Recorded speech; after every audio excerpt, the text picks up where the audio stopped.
In 1929, the stock market collapsed, losing 90% of its value in the next couple of years. In 1930 and 1931, thousands of banks collapsed, with people losing all of their savings and unemployment rising to 25%.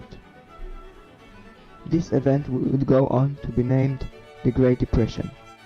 As a response to that, Franklin Delano Roosevelt, the President of the United States, responded with a massive amount of new government spending and measures called the New Deal, in anywhere from investments in infrastructure to job creation programs to agricultural subsidies, costing an estimated $50 billion, which is close to $1 trillion adjusted to inflation today.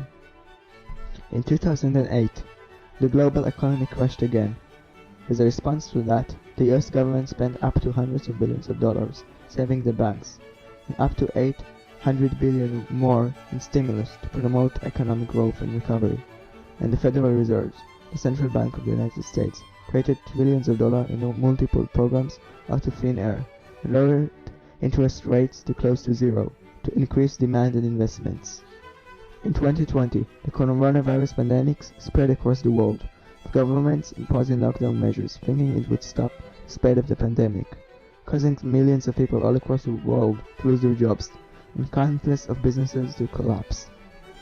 To put some air into the economy, governments all across the world spent trillions of dollars of debt, and nearly 30% of dollars in human history were printed as a result of the pandemic by the Federal Reserve. Why am I telling you all of this? Because all of these government policies can be traced to the ideas of one man who lived in the first half of the last century, John Maynard Keynes. Before we start the video, I want to say a couple of things. First of all, this is part of a 5-video series, so make sure to view the other videos on the series as well. Also, make sure to like and subscribe to this channel and share this to your friends. That would be very helpful for me. Born in June 5, 1883, in Cambridge, England, Keynes was the son of a prominent economist and academic. He received his education at Eton College and Cambridge University, where he studied mathematics, economics, and philosophy. In 1919, Keynes wrote his first bestseller, The Economic Consequences of Peace, in which he criticized the Treaty of Versailles following the First World War, arguing that the treaty's harsh reparations provisions, which required Germany to pay massive sums of money to the Allied powers, were overly harsh and will lead to economic and political instability in Europe. The thing Keynes is most known for, however, is his theories on business cycles and government spending, which were written down in his most famous work, The General Theory of Employment, Interest and Money. According to Keynes, recessions are caused by a lack of demand. The market by itself doesn't increase demand sufficiently and quickly enough, so the government should intervene and increase demand artificially through spending. Keynes argued that governments should save money and increase taxes during times of growth, and do deficit spending during times of recession, in order to stabilize the economy. It kind of reminds me how in the biblical story of Joseph,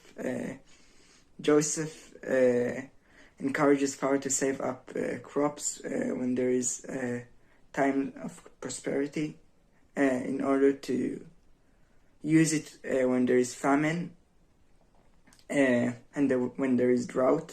The problem with Keynesian economics, however, is that politicians tend to act in short-term thinking and populist fashion. So during times of prosperity, they wouldn't increase taxes and decrease government spendings, since that would make them unpopular, which could lead to massive government debts and a lot of inefficient government spending and jobs which aren't really needed that much. On July 1944, an historic meeting of representatives from 44 countries was held in Bretton Woods, New Hampshire, United States. The conference was convened with the aim of establishing a new system of international monetary management in the aftermath of the Second World War. This is also where Keynes made his last significant mark on human history.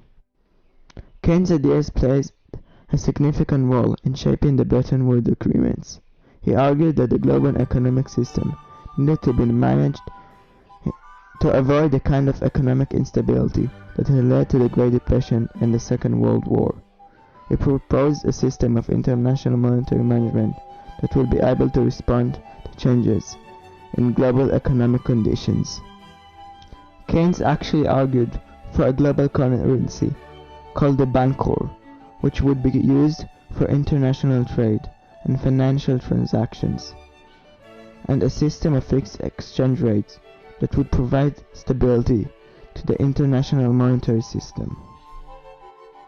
The Bretton Woods Conference eventually led to the establishment of the International Monetary Fund and what later became the World Bank. The conference also resulted in the creation of a fixed exchange rate system, the US dollar as the world's reserve currency, and other countries pegging their currencies to the US dollar. The Bretton Woods system was successful in promoting international economic stability and facilitating economic growth in the post-war period, but ultimately faced challenges in the 1960s and 1970s, before it collapsed in 1971 after Richard Nixon decided to abandon the gold standard. The International Monetary Fund and the World Bank continue to play important roles in managing the global economy today. Keynes died in 1936. However, his ideas and legacies didn't die with him. In fact, his economic theories had immense influence on economic policies over the years to this day. Even Richard Nixon, the Republican president, said, "We are all Keynesians now." As I said in the introduction, in nearly all major economic crises and recessions since Keynes' time, such as the Great Depression, the 2008 financial crash, and the coronavirus lockdowns, governments all across the world responded in a very Keynesian fashion, spending trillions of dollars of deficit spending to revive the economy. So I think it's pretty fair to say that not a lot of people shaped our world like Keynes did.